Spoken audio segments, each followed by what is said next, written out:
দর্শক, আজকের ভিডিওতে আমি আপনাদেরকে পাহাড়ি অঞ্চলের একটা পাহাড়ি মেয়ের মাছ ধরার দারুণ দৃশ্য দেখাবো। ভিডিওটা পুরোপুরি দেখলে কিন্তু অজানা অনেক কিছু জানতে পারবেন।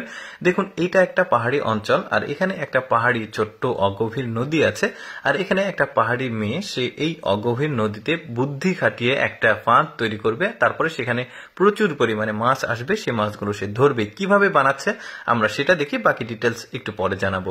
তো দেখতে পাচ্ছেন এখানে বাঁশের ফালি করেছে সে, এই ফালিগুলো গোল করেছে, একটা হার্ট আকৃতির একটা গোল শেপ করবে, আর সেখানে এই যে প্লাস্টিকের যে বেড়াগুলো, এগুলো বাজারে কিনতে পাওয়া যায়, এই বেড়াগুলো চারিদিকের দিকে দিয়ে সুন্দরভাবে এটাকে বাধাই করবে। এই যে প্লাস্টিকের, এগুলো আবার ওই যে হার্ডওয়্যারের দোকানে পাওয়া যায় আটকানো যেটা। তো যাই হোক, এটাকে সুন্দরভাবে লাভ আকৃতি করলো। তারপরে এবার দরজা করবে, অর্থাৎ সামনের দিকে আরো দুই পাশে বেড়ার মতো দিবে, যাতে মাছগুলো খুব সহজে দ্রুত এখানে এসে থাকে। আর এখন যেটা করবে সেটা হচ্ছে সামনে যে পাথরগুলো আছে, পাথরগুলোকে সে সরিয়ে দেবে। এটার কারণটা হচ্ছে স্রোতের যে গতি সেটা যেন একটু ভালো থাকে, তাহলে মাছগুলো এসে সামনের দিকে আর পালিয়ে যেতে পারবে না।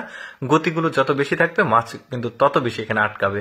তো যাই হোক, এই মেয়েটা ফাঁদটা পুরোপুরি কমপ্লিট করে এখানে রাখলো। এখন সে বাসায় চলে যাবে, বাসায় গিয়ে তার সংসারের অন্য কাজকর্ম করবে, আর এই ফাঁকে এখানে এসে মাছ জমা হবে। মাছ অনেক যখন জমা হবে তখন সেই মেয়েটা এসে এখানে মাছ ধরবে। এখন মূল ব্যাপারটা আমি বলি, সেটা হচ্ছে পাহাড়ি যে অঞ্চলে নদীগুলো আছে, এগুলো কিছু কিছু জায়গায় একটু গভীর, পুকুরের মতো গভীর গভীর থাকে।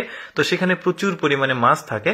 যখন বৃষ্টি হয় তখন ওই গভীর জায়গাগুলো থেকে উঠে এসে অগভীর জায়গাতে স্রোতে মাছগুলো দৌড়ে বেড়ায়। তখন পাহাড়িরা বিভিন্ন রকম বুদ্ধি খাটিয়ে এভাবে মাছগুলো ধরে। তো দেখতে পাচ্ছেন এখানেও ওই একই রকম ঘটনা ঘটে। তো যাই হোক, অনেকটা সময় পর এই মহিলাটা চলে এসেছে মাছগুলো ধরতে। এখানে মুখটা প্রথমে পাথর দিয়ে বন্ধ করে দিল, যাতে মাছগুলো পালিয়ে যেতে না পারে। তারপর একটা পলিথিন নিয়ে এসে বালতি রেখেছে, বালতির মধ্যে সে একে একে সব মাছগুলো এখানে ভরছে। তো উনি আসলে মাছগুলো কিন্তু বিক্রিও করে, তবে বিক্রি করার দৃশ্য আজকে দেখাচ্ছে না। আজকে জাস্ট ফিশিংটা দেখাচ্ছে আপনাদেরকে, কিভাবে ওরা মাছ ধরে। শুধুমাত্র যে একটা পদ্ধতি বা বুদ্ধি দিয়ে মাছ ধরে এরকম না, তারা বিভিন্ন রকম পদ্ধতি দিয়ে আসলে এই পাহাড়ি অঞ্চলের যে ছোট ছোট অগভীর নদী আছে সেগুলোতে মাছ ধরে।